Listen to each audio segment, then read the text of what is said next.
બોટાદની Ranpur marketing યાર્ડની આજે ચૂંટણી. ખેડૂત વિભાગની 10 બેઠકો માટે મતદાનનો પ્રારંભ. વેપારી પેનલમાં ભાજપ સમર્થિત પેનલના 3 ઉમેદવારો બિનહરીફ થઈ ચૂક્યા છે જાહેર.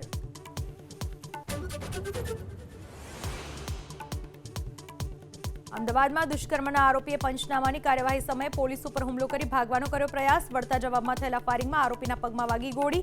એક પોલીસકર્મી પણ ઇજાગ્રસ્ત. एक बार माफ कर दो साहब, जिंदगी कभी मैं ऐसा काम नहीं करूंगा.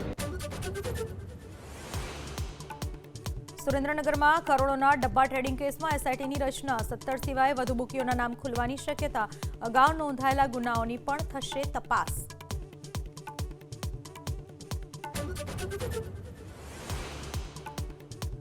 રાજકોટમાં સ્ટન્ટ કરતા સમયે નબીરાઓની કાર ન્યારી ડેમમાં ફસાઈ.